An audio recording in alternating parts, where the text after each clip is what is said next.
বারান্দাটা প্রাইস কত? 399। এগুলো 399 তো। যতই বাঙালির 12 মাসে 13 পার্বণ হোক না কেন, দুর্গাপুজোর আবেগ কিন্তু একদম আলাদা। চারিদিকে কাশফুল, বাতাসে শিউলির গন্ধ, আর আকাশে শরতের মেঘ এক অদ্ভুত আবেগ সৃষ্টি করে সবার মনে। তবে যাই বলুন, পুজো আসতে আসতেই ভালো। এসে গেলে তো ওই হাতে গোনা 5টা দিন একদম খুব তাড়াতাড়ি শেষ হয়ে যায়। আর দুর্গাপূজায় নতুন জামা তো চাইই চাই। তাই আমিও চলে গিয়েছিলাম দুর্গাপূজার শপিং করতে বাজার কলকাতায়। বাজার কলকাতার এই ব্রাঞ্চটা আমাদের আরামবাগে নতুন ওপেন করেছে। তো ভাবলাম যে নতুন যখন ওপেন করেছে তখন কালেকশন নিশ্চয়ই ভালোই থাকবে। আর ভাবলাম যে কালেকশনটা আপনাদের সকলের সাথেও একবার শেয়ার করি। যদি আপনাদের ভালো লাগে তাহলে আপনারাও একবার ঘুরে আসতে পারবেন আমাদের আরামবাগের বাজার কলকাতায়। আমি এই নিয়ে 3বার চলে গেলাম। এই ব্রাঞ্চটা যেহেতু আমার স্কুল থেকে একদম কাছেই, তো স্কুল শেষে কিছু প্রয়োজন হলেই মনে হচ্ছে গিয়ে একবার ঘুরে আসি। আর সত্যি কথা বলতে কি, পূজার সময় না নতুন ড্রেস দেখতে খুব ভালো লাগে। আপনাদেরও নিশ্চয়ই খুব ভালো লাগে। তবে ছোটোবেলায় দুর্গাপূজার আবেগ কিন্তু একদম আলাদা ছিল। এই ধরুন যখন স্কুলে পড়তাম তখন দুর্গাপূজায় এক অন্যরকম আলাদা অনুভব করতাম।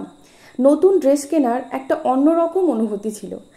এখনও দুর্গাপূজায় নতুন ড্রেস কিনি, কিন্তু সেই আবেগটা যেন আর অনুভব করি না। আসলে এখন সারা বছরই যখনই যা কিছু প্রয়োজন হয় নতুন কিনি, তো তাই সেই আবেগটা আর আলাদা করে অনুভব করি না। তবে দুর্গাপূজায় নতুন ড্রেস কিন্তু মাস্ট। তবে সত্যি বলতে কি, বাজার কলকাতায় কুর্তির কালেকশনটাই আমার সবচেয়ে বেশি ভালো লেগেছে। আমি অনেক কিছুই এখান থেকে শপিং করেছি, ভালো লেগেছে। আমার বান্ধবীও সঙ্গে গিয়েছিল, সেও অনেক কিছুই শপিং করেছিল। আমার বাড়ি যেহেতু গ্রামের দিকে, তাই আমাদের এখানকার মানুষজন দুর্গাপূজায় আনন্দ করতে শুরু করেন মোটামুটি সপ্তমী থেকে। কিন্তু আমি যেহেতু পড়াশোনার সূত্রে কলকাতায় থেকেছি অনেকগুলো বছর, তো আমি কলকাতায় দেখেছি যে ওখানকার মানুষজন কিন্তু দুর্গাপূজায় আনন্দ করতে শুরু করেন মোটামুটি দ্বিতীয়া তৃতীয়া থেকেই। তো যখন আমি কলকাতায় থাকতাম তখন তো পঞ্চমীর দিনে বাড়ি ফিরতাম। তো দ্বিতীয়া তৃতীয়া চতুর্থী আমি কলকাতার প্যান্ডেলগুলো ঘুরে দেখতাম। ধরুন পূজা তো তখন শুরু হতো না, কিন্তু মণ্ডপ সজ্জা একদম কমপ্লিট হয়ে যেত এবং উদ্বোধনও হয়ে যেত পূজার। তো সেইগুলো আমি ঘুরে দেখতাম। কিন্তু এখন আর সেভাবে কলকাতার পুজো দেখতে যাওয়া হয় না, কারণ ওই প্রচণ্ড ভিড় ঠেলে ঠাকুর দেখা আমার ঠিক পোষায় না। তবে আমার দুর্গা পূজা দেখতে কিন্তু খুব ভালো লাগে। ধরুন সন্ধি পূজা বা দুর্গা পূজায় যে সমস্ত আচার আচরণগুলো হয় সেগুলো দেখতে খুব ভালো লাগে।